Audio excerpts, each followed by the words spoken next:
नमस्कार, ताज़ा खबरों के साथ मैं हूं सुखवीर। आप देख रहे हैं आपका अपना चैनल भिवानी हलचल। और आज की खबरें इस प्रकार से। चरखी दादरी में आयोजित की गई प्रगति रैली में प्रदेश के मुख्यमंत्री मनोहर लाल ने 645 करोड़ रुपए की विकास परियोजनाओं की घोषणा की। इस अवसर पर दादरी के विकास का पिटारा खोलते हुए मुख्यमंत्री ने कहा कि अग्निपथ योजना से प्रशिक्षित होकर लौटे युवाओं को केवल 6 महीने के अंदर रोजगार उपलब्ध करवाया जाएगा। वहीं उन्होंने 23,000 बुजुर्गों को घर बैठे पेंशन बनाने की जानकारी प्रदान की। चरखी दादरी की प्रगति रैली में मुख्यमंत्री श्री मनोहर लाल ने अनेक तरह की घोषणाएं की। उन्होंने चरखी दादरी जिले में 350 करोड़ रुपए की लागत से बनकर तैयार हुई 17 विभिन्न विकास परियोजनाओं का लोकार्पण भी किया। सड़कों के लिए 201 करोड़, सीवरेज के लिए 76 करोड़, ग्रामीण क्षेत्र में जन स्वास्थ्य के लिए 57 करोड़, 42 गांवों के पंचायत के लिए 48 करोड़, 8 सब स्टेशंस के लिए 15 करोड़, दादरी में खेल कार्य हेतु 20 करोड़ मंजूर किए। वहीं 153 करोड़ के सिंचाई विभाग के कार्य भी मंजूर किए।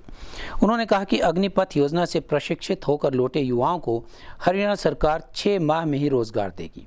वहीं सेट के माध्यम से 36,000 युवाओं को नौकरी देगी। 80,000 युवाओं को पहले ही रोजगार दे चुके हैं।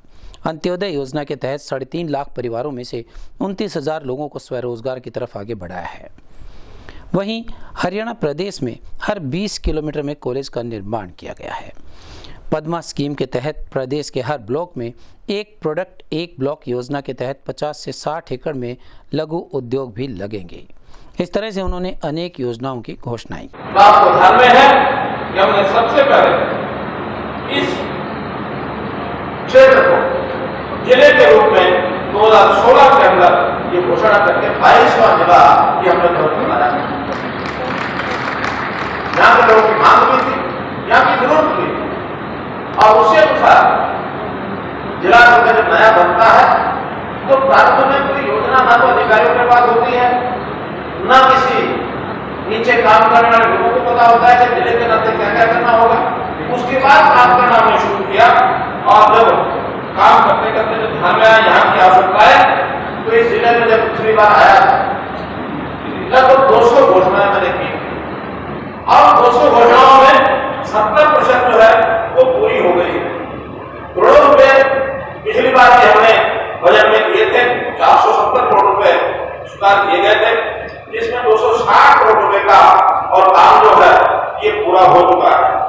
अब आज भी मैंने शुक्रवार को लघु सचिवालय स्थित डीआरडीए सभागार में जिला जल संसाधन प्लान की तैयारियों को लेकर एक समीक्षा बैठक का आयोजन किया गया। बैठक की अध्यक्षता भिवानी के उपायुक्त आर एस ढिल्लों ने की। इस अवसर पर हरियाणा वाटर रिसोर्सेज अथॉरिटी की देखरेख में तैयार किए गए प्लान की लेकर विस्तार से चर्चा की गई और विभिन्न वाटर वर्क्स का दौरा भी किया गया।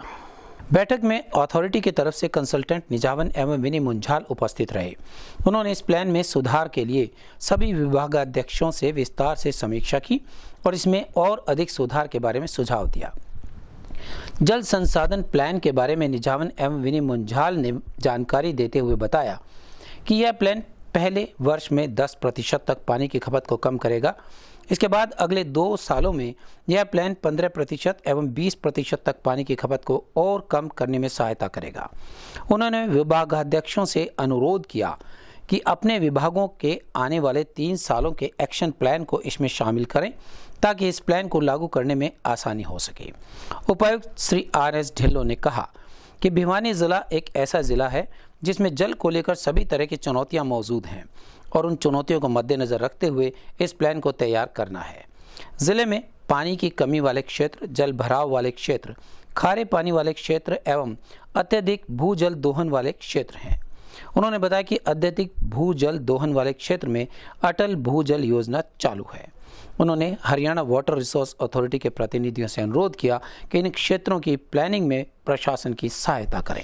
रेलवे सुरक्षा बल महानिदेशक दिल्ली के आदेशानुसार प्रधान सुरक्षा आयुक्त जयपुर के निर्देशन में आज़ादी के अमृत महोत्सव को रेलवे सुरक्षा बल भिवानी द्वारा शुक्रवार को मनाया गया। इस कड़ी के अंतर्गत बीकानेर मंडल द्वारा आयोजित की जा रही बाइक रैली के भिवानी पहुंचने पर चौकी प्रभारी धर्मवीर स्टेशन अधीक्षक जी के गुप्ता द्वारा जोरदार स्वागत किया गया। इसी कड़ी में बीकानेर मंडल की बाइक रैली बीकानेर से रवाना होकर हनुमानगढ़, श्री गंगानगर, भटिंडा, सिरसा व हिसार रेलवे स्टेशन पर रेलवे यात्रियों व आम जनों को सुरक्षा, सफाई, स्वच्छता का संदेश देते हुए एवं देश की आज़ादी में महापुरुषों के योगदान को गुणगान करते हुए 8 जुलाई 2022 को रेलवे स्टेशन भिवानी पहुंचे, जहां पर प्रभारी निरीक्षक रोहितास काटवा रेलवे सुरक्षा बल, चौकी प्रभारी राजकीय railway police Bhiwani Dharamvir Singh, station अधीक्षक भिवानी व अन्य रेल कर्मियों और आम नागरिकों द्वारा माल्यार्पण से स्वागत किया गया।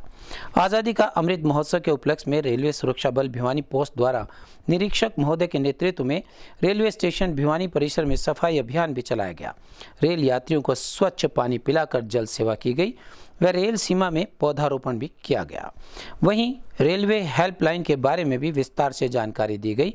रेलगाड़ियों तथा रेलवे ट्रैक पर सेल्फी न लेने के बारे में विशेष रूप से लोगों को समझाया गया। मेरा नाम हेड कांस्टेबल छगनलाल है और मैं बीकानेर से ये रैली रवाना हुई है हमारे आरपीएफ के महानिदेशक महोदय से आदेशानुसार।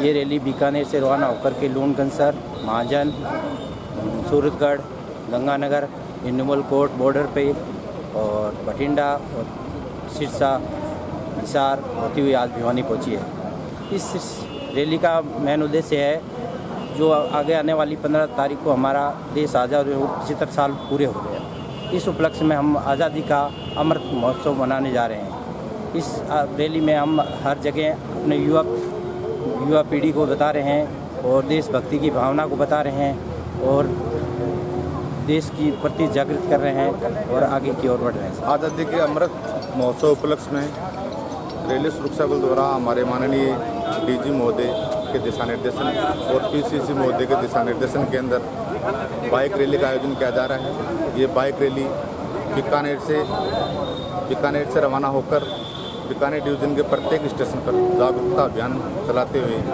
आज भिवानी स्टेशन पहुंची है। इस बाइक रैली के दौरान और अमृत महोत्सव के दौरान रेलवे सुरक्षा बल स्टेशन एरिया पे जल सेवा करके, स्टेशन पर क्लीनेस अभियान चलाकर, वृक्षारोपण करके और यात्रियों को जागरूक कर रही है और रेल दुर्घटनाएं उनके बारे में जागरूक कर रही हैं। आज़ादी के अमृत महोत्सव के अंतर्गत शुक्रवार को हांसी रोड पर स्थित जी लिटरा वैली स्कूल में करदाता जागरूकता समारोह का आयोजन किया गया। इस अवसर पर रोहतक के प्रधान आयकर आयुक्त प्रताप सिंह ने बतौर मुख्य अतिथि पहुंचकर भिवानी जिले के अत्यधिक मात्रा में कर देने वाले व्यक्तियों को प्रमाण पत्र देकर सम्मानित किया। भिवानी के हांसी रोड स्थित जी लिटरा वैली स्कूल में आयकर विभाग भिवानी द्वारा करदाता जागरूकता कार्यक्रम का आयोजन किया गया। इस कार्यक्रम में मुख्य अतिथि के रूप में श्री प्रताप सिंह IRS प्रधान आयकर आयुक्त रोहतक, कार्यक्रम की अध्यक्षता SR Kaushik IRS additional commissioner of income tax Hisar range Bhiwani मुख्य रूप से पहुंचे। इस कार्यक्रम में भिवानी के सबसे ज्यादा करदाताओं को सम्मानित किया गया।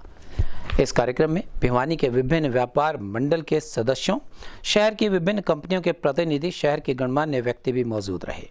वहीं इस कार्यक्रम में भिवानी के हाईएस्ट टैक्स पेयर को भी सम्मानित किया गया। कार्यक्रम में पहुंचे आयकर आयुक्त श्री प्रताप सिंह ने कहा कि भिवानी के जितने भी करदाता हैं उनके समस्याओं का समाधान प्रमुखता से किया जाएगा। इस कार्यक्रम में मुख्य रूप से पहुंचे भिवानी के गणमान्य व्यक्तियों को स्मृति चिन्ह भी दिया गया। तो आज के प्रोग्राम का प्रमुख उद्देश्य टैक्स के बारे में अवेयरनेस पैदा करना था लोगों में। और अभी कुछ दिन पहले दिल्ली से हमारे पास इस तरह का मैसेज आया कि जो टैक्स रिटर्न फाइल करने की डेट 31 जुलाई है, तो उससे पहले ज़्यादा से ज़्यादा लोगों के बीच में पहुंचना, आउटरीच करना और लोगों को ये बताना कि टैक्स पेमेंट के फ़ायदे क्या हैं, टैक्स रिटर्न फाइल करने के फ़ायदे क्या हैं। तो उसी कड़ी में हमने कल एक प्रोग्राम सिरसा में किया और आज यहाँ पे एक प्रोग्राम हुआ। आपने देखा ही होगा, इस मीटिंग के दौरान हम लोगों ने बताया कि क्यों टैक्स पे करना चाहिए, क्या बेनिफिट्स हैं, उसका तरीका क्या है और कैसे वो बहुत सिंपल है, पे करना बहुत मुश्किल नहीं है। फिर लोगों को पता चले कि टैक्स पेयर कितने इम्पोर्टेंट हैं गवर्नमेंट के लिए। तो उस कड़ी में कुछ एक जो टॉप टैक्स पेयर्स हैं भिवानी के, इस रीजन के, तो उन्हें सम्मानित किया गया। और आदमी को जब सम्मान मिलता है, रिकग्निशन मिलती है तो अच्छा लगता है। फिर वो आइडेंटिफाई करता है सिस्टम के साथ से कि मैं जो पे कर रहा हूँ गवर्नमेंट उसे वैल्यू करती है। और इस तरह का रियलाइजेशन गवर्नमेंट में हाईएस्ट लेवल पे है। और साथ ही साथ हम लोगों ने जो टैक्स पेयर्स की समस्याएं उनके बारे में चर्चा करी। आप लोगों ने देखा कि जो भी उनकी दिक्कतें होंगी, मुश्किलें होंगी, लोकल लेवल पे हमारे जो ITO हैं, फिर रेंज लेवल पे एडिशनल कमिश्नर साहब हैं, या फिर ये नहीं कर पाते तो मेरे एंड पे आएंगे। तो हम सब लोग अवेलेबल हैं। हमारे टेलीफोन नंबर्स, हमारे मेल आईडी, ये सब लोगों के साथ शेयर करेंगे और जब भी कोई इस तरह की प्रॉब्लम आती है, सुझाव आते हैं, उन पर कार्रवाई करी जाए। अच्छा कर रहे हैं, देश का नाम रोशन कर रहे हैं, बहुत बड़े खिलाड़ी हैं और बहुत टैक्स पे करते हैं, तो उनका सम्मान वो किसी भी लिस्ट में ही इज एलिजिबल। हम चाहेंगे कभी बड़ा प्रोग्राम करें तो उन्हें पर्सनली भी आमंत्रित करेंगे, वो आएँ।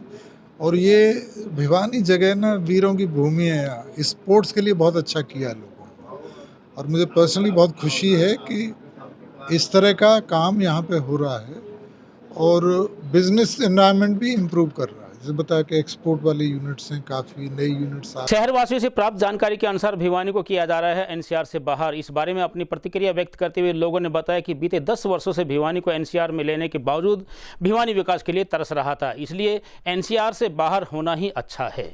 प्राप्त जानकारी के अनुसार भिवानी को एनसीआर से बाहर किया जा रहा है। इस बारे में जब भिवानी के लोगों से बातचीत की गई तो उन्होंने बताया कि यह एक तरीके से अच्छा भी हुआ, क्योंकि शहर को एनसीआर का कोई फ़ायदा नहीं मिल रहा था।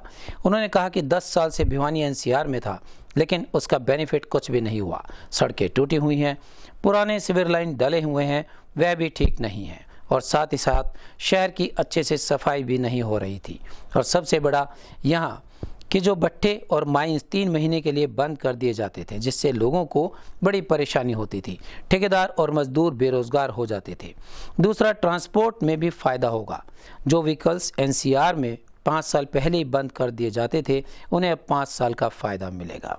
हालांकि कुछ लोगों ने बताया कि इस तरह से पोल्यूशन भी बढ़ सकता है। देखिए, ये जब भिवानी को एनसीआर में शामिल करवाया गया था, उस टाइम बड़े बड़े दावे किए गए थे कि भिवानी शहर को ये फ़ायदा होगा, इतना बजट मिलेगा, लेकिन हमें वो कुछ फ़ायदा बजट कुछ हुआ नहीं, बल्कि नुकसान हुआ। आज जब दोबारा से हम ये सुन रहे हैं कि भिवानी को एनसीआर से बाहर किया जा रहा है, तो उसका हमें बहुत भिवानी ज़िले को फ़ायदा होगा। और सबसे बड़ा फ़ायदा क्या हुआ कि जितने भी हमारे ट्रांसपोर्टर भाई थे, जिनके पास गाड़ियाँ थी और प्राइवेट व्हीकल थे, एनसीआर के कारण वो गाड़ियाँ बिल्कुल भी सही हालत में थी, ज़्यादा चली हुई नहीं थी, फिर भी उनको 10 साल के बाद एनसीआर में चलाया नहीं जा रहा था, एनसीआर से बाहर किया जा रहा था। आज उन्हें बड़ी खुशी होगी कि सभी ट्रांसपोर्टर और ग्रामीण क्षेत्र के जितने भी भाई हैं, जिनके ट्रैक्टर हैं, गाड़ियां हैं, वो 10 साल पुरानी हो चुकी, वो भिवानी ज़िले में आराम से चल सकेंगी। एक तो ये समस्या ख़त्म होगी। दूसरी समस्या क्या है, हमारे यहाँ पर ईंट के भट्ठे काफ़ी लगे हुए थे, उनको भी 3-3 महीने के लिए बंद करना पड़ता था एनसीआर में आने के कारण, जबकि फ़ायदा कोई नहीं हो रहा था। अब वो भट्ठे वाले भी अपने भट्ठे आराम से चला सकेंगे। उस पर जितनी भी लेबर काम कर रही थी, वो सारी लेबर को भी रोज़गार मिलेगा।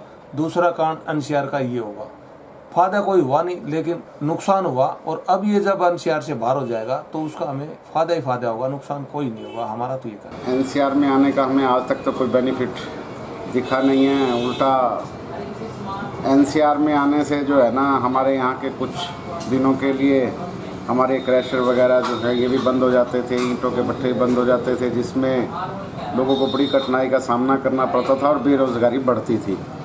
और एनसीआर में था तो उसका भी कोई बेनिफिट नहीं था। हाँ, एनसीआर से हटने के बाद हो सकता है कुछ प्रदूषण में बढ़ोतरी हो, प्रदूषण बढ़ जाए, क्योंकि जो गाड़ियाँ यहाँ डीजल की 10 साल तक वैलिड होती थी एनसीआर में होने की वजह से, उनकी वैल्यू अब 15 साल तक हो जाएगी, क्योंकि एनसीआर में उन गाड़ियों को 10 साल तक चलाया जा सकता है, अदर एनसीआर में उनको आप 15 साल तक चला सकते हैं। ऐसा कुछ सरकार का प्रस्ताव है। तो कुल मिला के अभी मेरे को लगता है कि 10-12 साल से हमारा ये भिवानी शहर एनसीआर में था। हमें जो एनसीआर को बेनिफिट मिलने चाहिए, ऐसा आज तक तो हमने कोई बेनिफिट देखा नहीं है कि इससे ये फ़ायदा हुआ हो। ना यहाँ मेट्रो आई, ना कोई सड़कों की सुविधा है, ना कोई शहर में गलियाँ अच्छी बनी हुई हैं, ना कुछ नहीं। सिर्फ नाम का एनसीआर में ज़रूर था, पर एनसीआर का एक भी बेनिफिट हमारे भिवानी शहर को नहीं मिला। बढ़ते तापमान में बीमारियों से बचने के लिए पौधारोपण व उनका संरक्षण करना है जरूरी, यह कहना है पशु चिकित्सक डॉक्टर सनसनवाल का। शुक्रवार को गांव बलियाली के पशु चिकित्सालय में पशु चिकित्सकों एवं हरियाणा सर्वोदय मंच द्वारा संयुक्त रूप से त्रिवेणी का पौधा लगाकर पौधारोपण अभियान की शुरुआत की गई। इस मौके पर पशु चिकित्सालय बलियाली के पशु चिकित्सक डॉक्टर विजय सनसलवान ने बताया कि पशुपालन विभाग के उपमंडलाधिकारी डॉक्टर प्रदीप ने सभी पशु चिकित्सालयों व औषधालयों में त्रिवेणी लगाने का सभी पशु संस्थानों में ज़्यादा से ज़्यादा पौधारोपण किए जाने के आदेश दिए। डॉक्टर सनसनवाल ने बताया कि हर वर्ष वे पशु चिकित्सालय व गौशाला में पौधारोपण अभियान चलाते हैं, क्योंकि उनका मानना है कि यदि हमें प्रकृति को संतुलन बनाए रखना है तो पौधारोपण अवश्य करना होगा। जितने ज़्यादा वृक्ष होंगे उससे बारिश भी अच्छी होगी और हम बढ़ते तापमान के संकट व अनेक बीमारियों से बच पाएंगे। इस मौके पर हरियाणा सर्वोदय मंच के संयोजक जयसिंह वाल्मीकि ने कहा कि उनकी संस्था द्वारा इस वर्ष प्रदेश भर में 1000 पौधे रोपित कर उन्हें पेड़ बनने तक संरक्षित किया जाए। आज हरियाणा सर्वोदय मंच की टीम ने पशु चिकित्सालय बड़ियाली एवं पशु चिकित्सालय सुई के अंदर त्रिवेणी लगाई और हरियाणा सर्वोदय मंच ने यह आह्वान किया है अपनी टीम के से कि पूरे प्रदेश के अंदर ऐसे सार्वजनिक स्थान जैसे पशु चिकित्सालय, नंदीशाला, गौशाला में पौधारोपण जरूर करें। और ये त्रिवेणी लगाना बहुत ही पुण्य का कार्य होता है। त्रिवेणी लगाने से जिस प्रकार 24 घंटे ऑक्सीजन पीपल देता है, 18 घंटे बड़ देता है और 12 घंटे हमारा नीम देता है। इस प्रकार हम चाहते हैं कि 24 घंटे हमारे को ऑक्सीजन मिले। कोरोना काल के अंदर बहुत अनेक जान चली गई थी ऑक्सीजन की कमी के जरिए, इसलिए पर्यावरण को बचाने के लिए हमने पूरा सहयोग करना चाहिए और मेरी टीम पूरी लगी हुई है। पूरे प्रदेश में हमने 1000 त्रिवेणी लगाने का लक्ष्य रखा है और हर जगह ये कार्य सुचारू रूप से चल रहा है। मैं मेरी टीम से पुनः आह्वान करता हूं कि ये ऐसा कार्य बहुत जल्दी से जल्दी इस मानसून सत्र में पूरा करें। जय हिंद। बवानीखेड़ा नगर पालिका के प्रधान पद का चुनाव कार्यक्रम हुआ स्थगित। पार्षदों का क्वोरम पूरा नहीं होने के कारण पुनः की जाएगी चुनाव तिथि की घोषणा, यह कहना है एसडीएम संदीप अग्रवाल का। उन्होंने बताया कि शुक्रवार को पार्षदों की निश्चित संख्या की अनुपस्थिति में चुनाव को पोस्टपोन कर दिया गया है। आपको बता दें कि करीबन 6 माह पहले नगर पालिका प्रधान कांता किरण पर भ्रष्टाचार के आरोप लगाते हुए 10 पार्षद अविश्वास प्रस्ताव लेकर आए थे, जिसके चलते नगर पालिका प्रधान कांता किरण को अपनी कुर्सी से हाथ धोना पड़ा था। उसके बाद उप प्रधान को कार्यकारी प्रधान का पदभार मिला था। 8 जुलाई शुक्रवार को इसी को लेकर प्रशासन द्वारा प्रधान पद के चुनाव के लिए वोटिंग की जानी थी, लेकिन मौके पर 15 पार्षदों में से 8 पार्षद ही पहुंचे, जिसके कारण चुनाव को स्थगित करना पड़ा।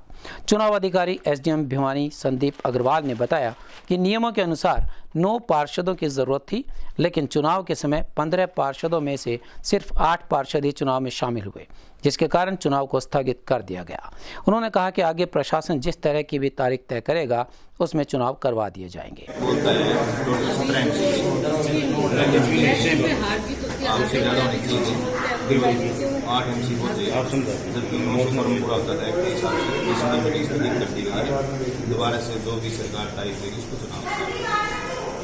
कितने एमसी आए थे? 8 एमसी आए। किसके पक्ष में?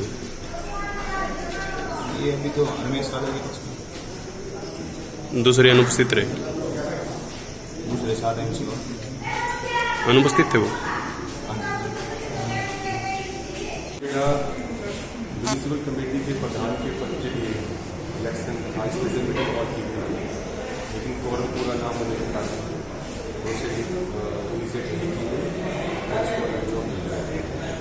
कितने पार्षद मौजूद हुए थे? केवल 8 पार्षद प्रेजेंट हुए थे और जबकि टोटल 17 का 1/2 तो कंपल्सरी होता है। स्पेशल मीटिंग कोरम पूरा ना होने की वजह से अगली मीटिंग में क्या स्थिति रहती है? अगली मीटिंग के लिए नया शेड्यूल जारी किया जाएगा आपके बाद। उसमें भी नए कैंडिडेट चाहिए, वो नई डेट फिक्स है, तो इसमें कोरम कितने का होगा? हरियाणा कांग्रेस के वरिष्ठ नेता अशोक कादयान ने प्रदेश की भाजपा सरकार को बढ़ती महंगाई व प्रदेश की बदतर हालात इत्यादि अनेक मुद्दों पर घेर कर अनेक आरोप लगाए हैं। उन्होंने हरियाणा प्रदेश को इस समय बेरोजगारी व पिछड़ेपन में हरियाणा को नंबर 1 बताया तथा भूपेंद्र सिंह हुड्डा के विकास कार्यों की जानकारी प्रदान की। आज की खबरों में बस इतना ही। अब मुझे दीजिए इजाजत। देखते रहिए आपका अपना चैनल भिवानी हलचल।